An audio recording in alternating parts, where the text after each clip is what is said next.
Yes. कितने calls किए तुम्हें? तुम फोन क्यों नहीं उठा रहे थे? मुझे? हेलो। क्या है Sam? Where the hell are you? Ma'am मैं यहाँ लैब में हूँ। आज ही वेस्टमोर हॉस्पिटल में जाकर वो साइकोलॉजिस्ट का लेटर लेना है। एंड वन मोर थिंग, मैंने एक और मेंबर को अपनी टीम में ऐड किया है and she will be working with you as a forensic assistant. Phone दो उसे। Okay ma'am. हेलो। हाँ Shikha, note down my number. Sure ma'am. Ma'am 1 minute hold कीजिए, मैं नोट करती हूँ। हाँ बोलिए मैम। मेरा लैंडलाइन नंबर है, note it down. Okay. 0471 326 4797। Okay. मैंने तुम्हें जो कहा था वो याद है ना? Done ma'am. मेडिको लीगल सैम पर हमेशा तुम्हें नजर रखनी है। तुम्हें इस टीम में लाने का मेरा यही एक पर्पस है। सैम की डेली एक्टिविटी तुम्हें मुझे इस नंबर पर इन्फॉर्म करनी है and I expect you to do this in absolute secrecy. Ma'am phone speaker पे था। What are you see? Cut the call you idiot. Spy हो ना? Oh seriously?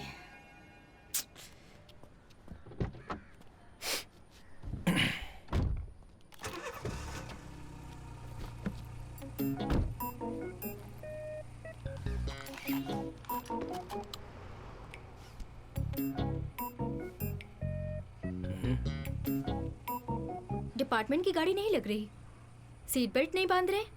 मैं समझा नहीं। जब एक्सीडेंट होता है सीट बेल्ट नहीं बांधने पर एयर बैग नहीं खुलता है, पता है ना? हाँ पता है, लेकिन तुम कहाँ जा रही हो?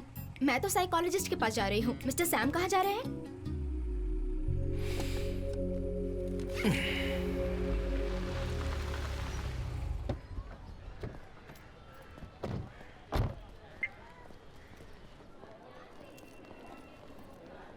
Excuse me.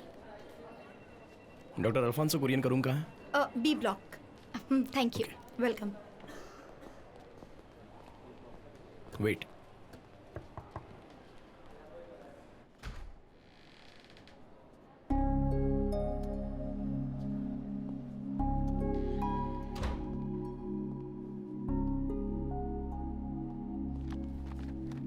फॉरेंसिक से हो ना? यस। Sit sit. रितिका ने बोला था, बताइए। कीर्ति की रिपोर्ट मिली है, मगर डॉक्टर का लेटर भी मांग रहे हैं क्योंकि पुलिस को सॉलिड एविडेंस चाहिए। बच्ची माइनर थी इसलिए हम लोग आए हैं। रितिका की क्वेश्चनिंग के बाद 2 घंटे में रितिका के साथ ही बैठा हुआ था। बेटी के खोने के बाद ट्रॉमा के अलावा मेंटली वो बिल्कुल नॉर्मल है। ओके। वैसे कीर्ति का स्टेटमेंट रिलायबल है, ऐसा एक लेटर मिल जाए तो? श्योर। उस केस की जो भी डिटेल्स है मुझे दे देना। हाँ ओके। हाँ मैं लेती हूँ सर।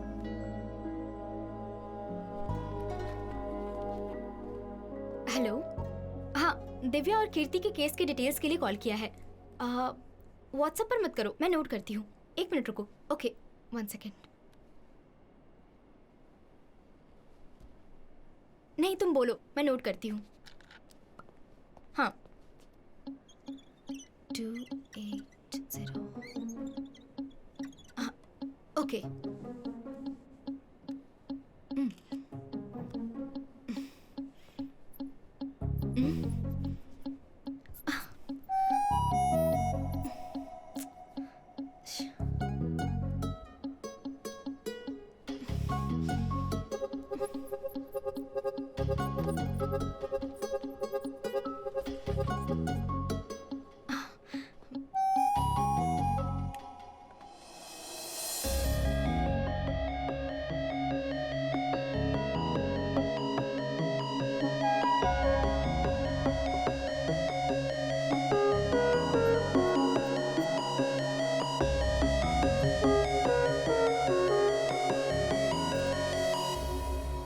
मार्कर के अंदर होता है एल्कलाइन, कॉफी में होता है एसिड। एसिड को यूज करो तो एल्कलाइन को ब्रेक कर सकते हैं। एक छोटी सी केमिस्ट्री ट्रिक है ना बेटी?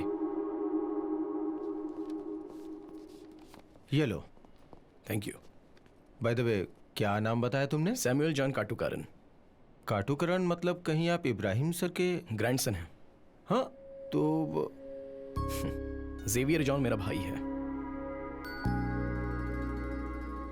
मैं इसका चाचा हूँ। Okay okay okay thanks. Bye. Thank you.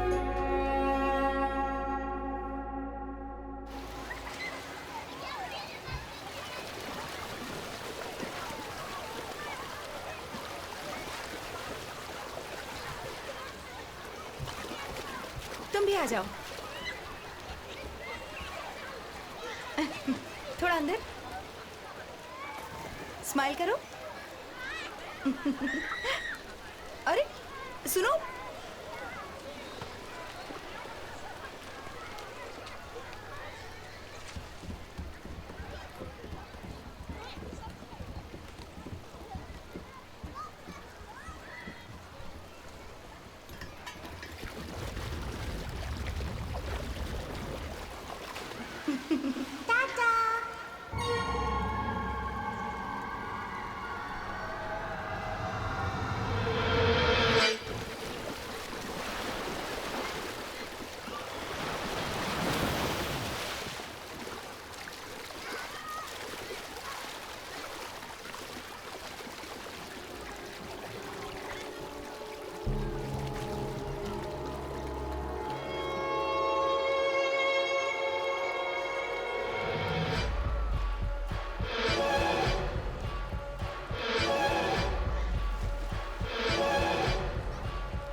In conclusion, media में इन सब केसेस को इतना अटेंशन मिलने के बाद भी किलर अपना अबडक्शन कंटिन्यू कर रहा है, which means at any cost अगला इंसिडेंट हमें रोकना ही होगा।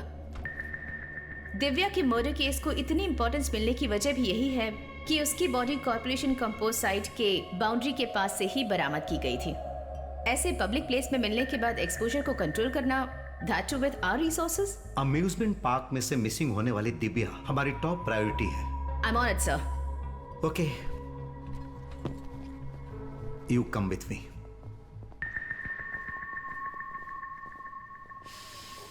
मैंने तुमसे कहा था कि 8 बजे आना है।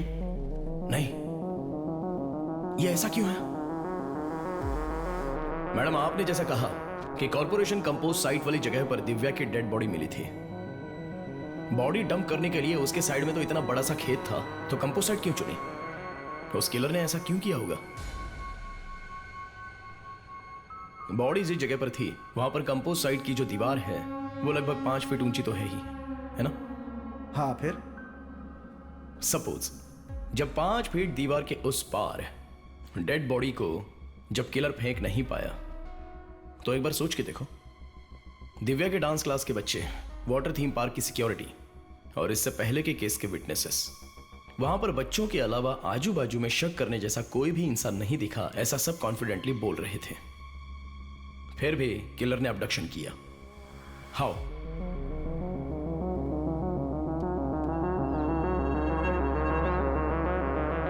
दिव्या के ड्रेस में ये स्प्लैश पैटर्न, किसी के साथ चलते वक्त साइड बाय साइड उड़ने वाली छींटें हैं, जो कि आप यहां पर देख सकते हैं। और उस डांस स्कूल के पीछे की साइड का नैरो पैसेज 4 फीट हाइट का है।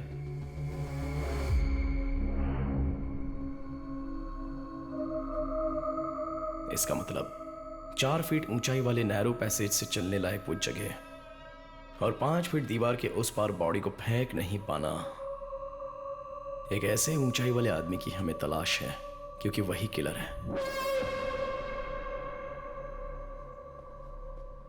हो सकता है इस क्राइम सीन के पीछे कोई बच्चा हो तो। Look Sam, I have told you this before. सरकार तुम्हें जो पैसे देती है उसके लिए तुम्हें सिर्फ मेडिको लीगल एडवाइजर का ही काम करना है। इन्वेस्टिगेशन और गवाही लेने के लिए यहाँ क्वालिफाइड पुलिस ऑफिसर्स हैं। हॉलीवुड की फिल्म्स देखकर इंडिया में इंक्लूड होने की कोशिश मत करो।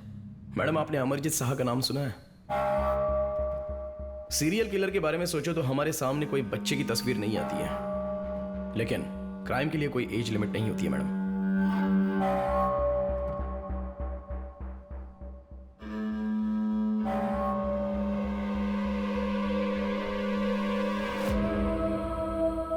ये देखिए, अमरजीत शाह, सीरियल किलिंग के मामले में अरेस्ट होने वाला दुनिया का सबसे छोटा क्रिमिनल। इसकी एज आप जानती हैं क्या है? 8 साल का है। इसने खुद की बहन को और 3 लोगों को ईंट से मार मार कर मार डाला, और इतनी बेरहमी से मार डाला कि कोई सोच भी नहीं सकता है। ये स्टोरी किसी यूरोप या अमेरिका की नहीं है, यहाँ की है, अपने इंडिया की है। बिहार की घटना है।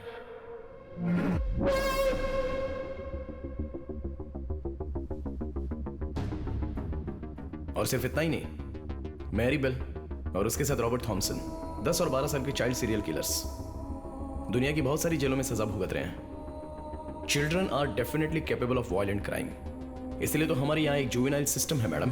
Okay Sam, that's enough. Nonsense. अपनी बनाई थियरी अपने पास रखो। तुम्हारी और तुम्हारी फैमिली की थियरीज मैं पहले भी बहुत बार सुन चुकी हूँ, समझे?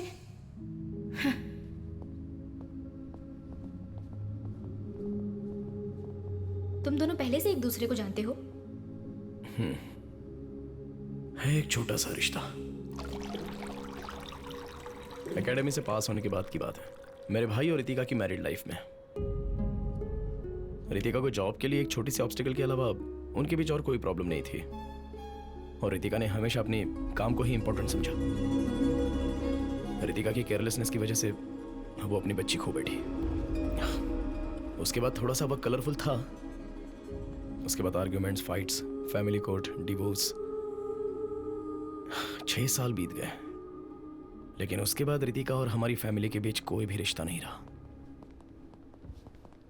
सैम, यह है Abdul Wahab sir, retired SP CBCID. Sir के पास एक डीएनए सैंपल है। अपने केस के साथ इनका सैंपल भी एक बार वेरीफाई करके चेक कर लो। श्योर।